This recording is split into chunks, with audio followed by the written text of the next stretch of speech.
We're here. We're live. It's Friday night. Grab your drink. I'm on some Hendrix and what's it called that? Gin and ginger ale. So cheers to you. Okay. Grab a drink. Don't forget we are since we are live, we are taking phone calls on the hotline. That hotline number is 619-796-6004. I don't have this number memorized. Maybe I should. 619-796-6004. Live on the hotline tonight. What do I got over there? I was tripping. All right. So welcome back to the show. Let us know in the comments where you joining us from tonight, and what are you sipping on? It's a great Friday night. Some good news out of the Navy this week. The Senior Chief, Master Chief promotions came out, and so that's always a cool thing, right? No, I was not selected. I'm still okay with that. But big shout out to regular guest. I just blanked. I saw. What's up, Ti? Ti, my boy Ti. What up, Anthony Ivester? What's up, brother? Let us know. Hey, Anthony, how far out are you from not deployment? You ain't got none of those left scheduled. Retirement, man. Let us know. How's that going? Big shout out to regular guest host, right? He's a guest host, okay? My boy Nick, shout out. Picked up that star, Senior Chief, right? Saluting with my left hand. Big shout out to you, big bro. As I texted him the other day when the list came out, and as if you go back to some of the early episodes, it's a reoccurring joke. I guess we know who the best LS is now, right? It's him. It's him. I waved the white flag, Nick. You got it. You the best LS. Enjoy your next sea tour, back-to-back sea on USS wherever. Gotcha. All right. So we're going to go over, there's a couple comments left on some recent videos I want to dive a little bit deeper into. All right, I'm going to pull up the, actually, I want studio. Well, I respond, I don't get a lot of comments, but I do respond to them, right? I do respond to them because I think it's important to engage and interact with the audience, right? So on the last video that we just posted a couple days ago, right? The gatekeeping one, just go check the underway vlog, okay? Someone on YouTube commented at Joey Hintz, and Joey, thank you if you're watching this again or you're joining us or you're rewatching it. Thank you for the comment. Good on you for part of the story was me stepping in and helping out my sailor. As I appreciate him saying good and stepping in to help your sailor. That's easy right there, right? That's like no shit duh work for as it should be for any chief, okay? And what I appreciate more is that they're my sailor. I'm no longer with that command, right? I've moved on, but that's my dude still, right? He's been on the podcast, he's LS2 Solis, right? That dude, he's awesome, right? If he decided to stay in, he could go places, but right now I think he's leaning towards getting out. I'm glad he knows that when it really comes time for it, that I'm about that business, okay, for the few sailors that I have, and really that's what matters to me. But that's one of those, like, yeah, I don't need to be thanked. I'm not saying this to the commenter, but this is one of those ones where, like, as a chief, when you want to talk about humble and humility, there's no thanks or any hoo-yah that needs. I shared that story because it was just a story to share, right? Not looking for anything. But let me tell you, like, to dive deeper into that, because I'm no longer part of the command. That was because the CMC on board decided to, without emailing me, talking to me, CCing me or anything, reach out to the LCS Ron NC and feed them some lines of bullshit about my sailor, right? That had nothing to do with what my sailor was planning or trying to do or anything. Okay. So when that NC came back, they just had all the wrong fucking information. Okay.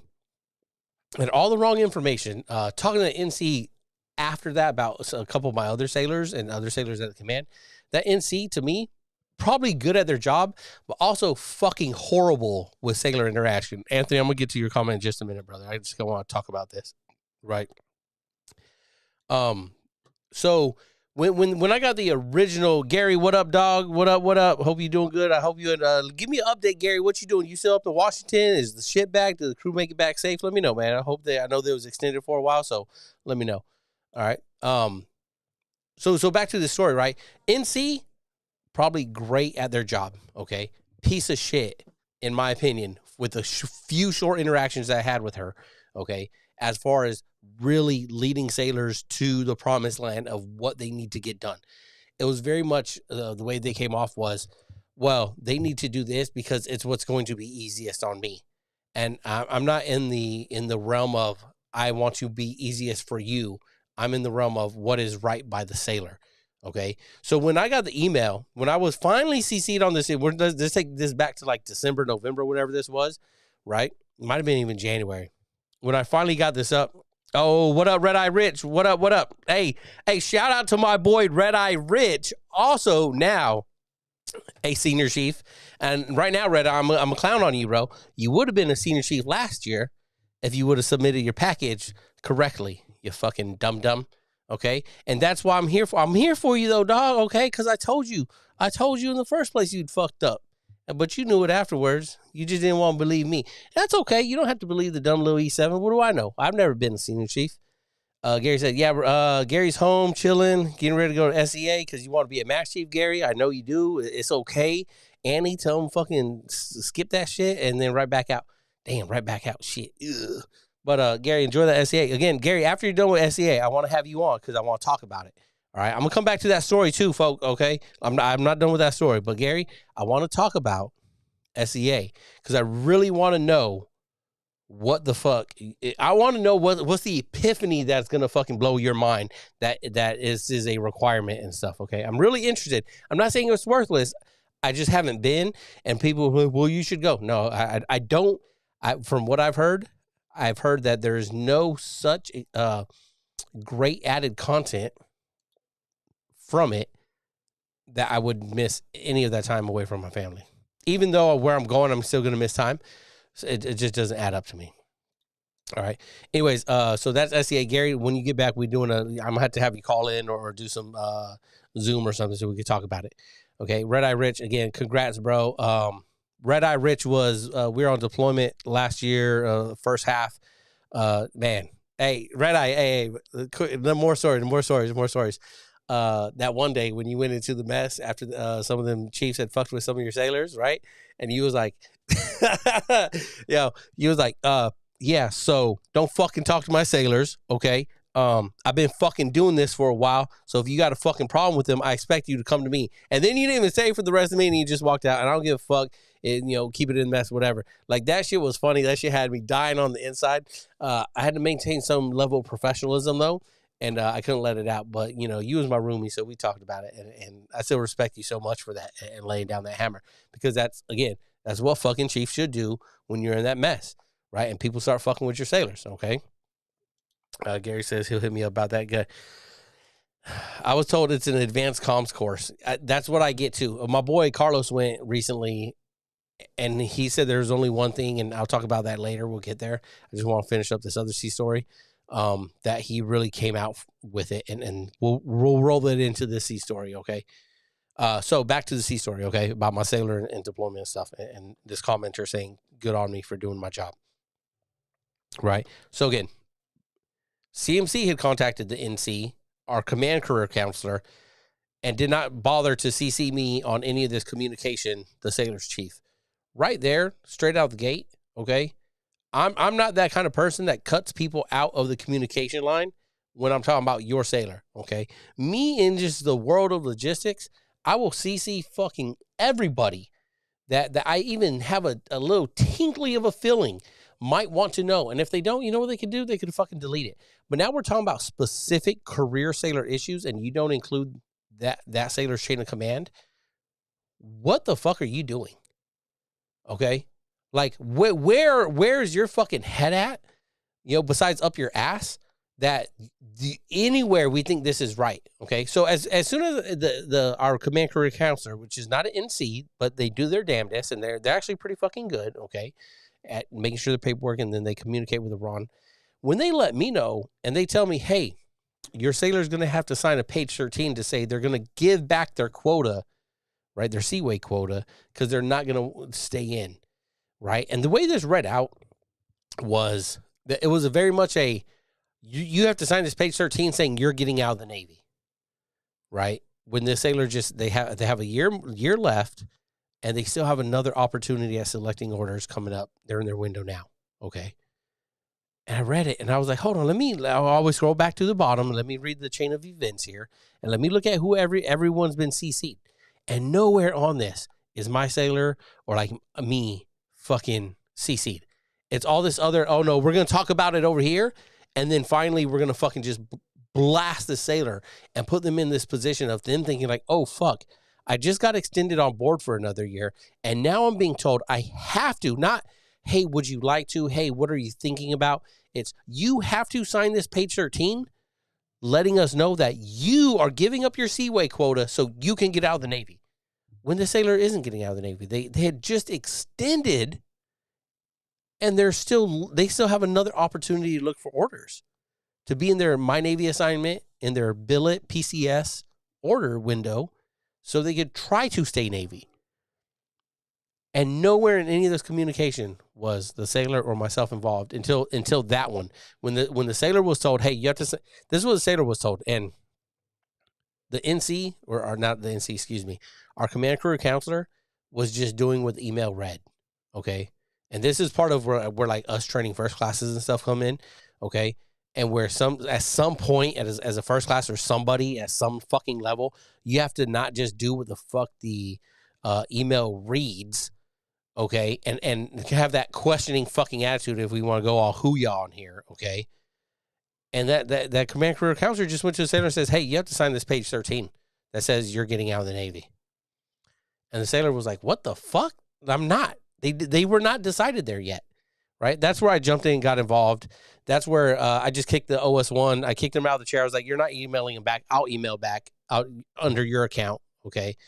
Because I want these specific things to be read the way I say them, right? Everyone has their own tone and their own way that they write emails and everything, right? And that OS1 is quite different from mine, okay? We'll just say that. So I spelled it all out for the NC back at the Ron. Added myself now to the fucking email chain, right? And told him, like, if you have more information, contact the sailor or their chief. And then after that, the next email was like, oh, from the NC was, oh, congrats, LS2, on your decision to stay Navy. Fuck out of here. Like, what? Like, the way they just flip-flop, like, you could just tell, it's like, it's just another paperwork shuffle coming through their fucking desk. And this NC doesn't really fucking care about the sailor or what they're trying to do. They're not trying to help him. And I've shared this before. Senior Chief Lopez, Carlos Lopez, back in 2007, right, when he checked on board TAKE #1, right, the Lewis and Clark, and he sat down with the military detachment on there, a bunch of junior sailors mostly, right, and said, hey, I can help you. I'm here to help you do whatever you want to do, okay? If you want to get out of the Navy, I'll help you get out of the Navy. That's real easy to do. I'll get you out. If you want to stay in the Navy, I'll help you stay in the Navy, and I'll show you how to do it and be successful, right? And that has always stuck with me since then.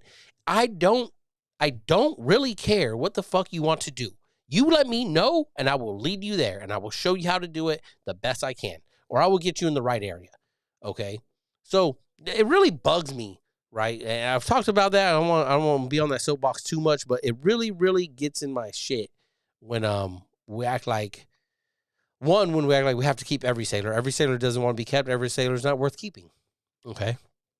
And yeah, anyways, back to this comment. So more as I was discussing, if you haven't saw the one, go back to it, watch it, Gatekeeping. That previous, it just posted this week. And so this commenter, Joey Hintz, also asks, I'm curious on your thoughts when commands gatekeep things to specific pay grades. For example, a CFL must be a CPO or above, or I'd like to say E7 and senior, right? Even if no CPO wants it, but a motivated first class does. Or E5s can't qualify OOD in port, even though they possess more knowledge and military bearing than some E6 and senior, standing the watch, simply based on rank. You touched on a bit in the video, but never fully dived into that aspect of gatekeeping. All right, so I told him, hey, understood, gave him an answer, but like we'll go down a little bit more, and in the comments, if you have an opinion, let me know what your opinion is down in the comments. Let's tackle the second one first, okay? The qualifications. As I told him in the comment, if you're qualified, I really don't fucking care. Like a qualification is qualification, okay? Get qualified, cool. That does not always mean that you're going to be standing that watch all the time, okay? And the example I used was if on my last ship, right, USA's last ship, Oakland, LCS, we do not have enough people where we could be like only E6 and senior are standing OD because we don't even have a petty officer watch. We have one person on that fucking quarterdeck, okay? One person. So there's not like back in my day when I was on a destroyer, there was 3 people on watch. There's the OD, there was the petty officer watch, and there's the messenger, right? We didn't even have that. So nowadays, I think maybe you have that if you're lucky. Most commands, maybe you don't. Maybe you've gotten it down to just 2. But if you have those 3, if you're E5, there's that expectation of you being OD quad. I think that's across the fleet. If your ship has some kind of instruction that says, no, you won't be, then just consider it a weight off your shoulders, okay? That doesn't, so if it says you won't get qualified, then don't even bother with it. Don't fight it. Don't use that energy to fight it, okay? Let those E6 and senior deal with that. That's their problem, okay? Now, if there's nothing in writing that says you can't get qualified, but you're part of a command that you do get qualified, but they don't let you stand it so much because it's going to be your first tour, second tours, some of your extra, your non-section leader chiefs, and your first classes, then yeah, why are you fighting that? Prove to your section leader, to your CDO, that you are capable of it, right? And then when they put you on that 2 to 7, don't bitch about it. Just stand it, right? And you're gonna work. It's kind of working like a, what do you call that? Like a you gotta build that rapport, right? That you not just qualified and that you went up there and got line items signed off, and that you got some knowledge and you studied a bit and you got smart enough to sit in front of them and answer the questions as they gave them to you, right? As he points out here, right? More knowledge and military bearing. Military bearing is one of them, okay? Not just military bearing, but like the AT bearing, the anti-terrorism force protection bearing is one thing I stressed when I was section leader, right? It's like your knowledge about this and that, cool, all good, right? You have a fucking gun on you, okay? Are you ready to use your gun? Do you know how to use your gun? Okay, because although we are CONUS and everything is safe and there's no issues, you have a gun, right? You have a gun for a reason, to use it if it comes time to use it. So I'm more on that, okay? And this part of military bearing, right? But again, so I don't consider it that gatekeeping. I consider like, and as I kind of said, there's a certain level of rank that might the command or the CO, because you are at that core deck, you are representing the CO, you are the officer of the deck, that they might feel is required to have a certain rank. That way they can hold you accountable for when things don't happen as they should as that officer of the deck, right? And I think that's something that we kind of lose sight of sometimes, right? And again, let me know in the chat if you agree, disagree, what your experiences are. All right, so we could help this. I'm guessing they're a young sailor, Joey Hintz here, right? So we could help them with just some perspective on it, right? If you're the OD and you let someone on board that shouldn't be on board, right? And you're a E4 or E5, can that CEO come down on you as hard as if you were the chief? Can they? Yes. Are they going to?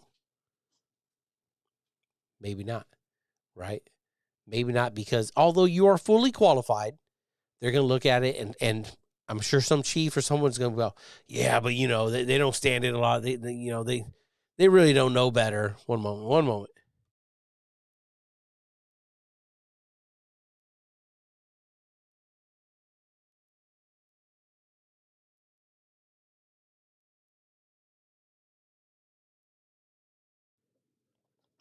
I got them chocolate dessert and they want it. Okay, so somewhere in there, someone's gonna like kind of fight for you as that E4, as that E5 to be like, yeah, you know, but maybe they just didn't know, right? And that's absolutely wrong. If you're standing that watch, you said you're qualified, right? And as an example here, this sailor feels that they're more knowledgeable and they have better military bearing. So if they fuck up, right? And I'm sure when you present it to sailors like this, of course they go, yeah, I'm ready to stand in front of the man. I don't fucking care. Like, I've heard, like, we all say that until it's something that you feel is stupid of why you're going up, right? Because you fucked up on that watch because you had your cell phone out. I was just checking the time. It doesn't matter where you're supposed to have. You're not even supposed to have your cell phone on you when you're on watch, correct?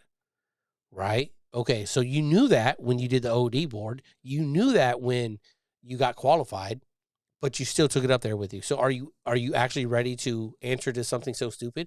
That's the CO's orders. Okay, you can have it. Then put them in the fridge. Man, these kids, they find an excuse to eat anything. Huh? Yeah, eat it there. Then put the other ones in the fridge. The chocolate was melting. No, it's not. It's like 60 degrees inside. Anyways,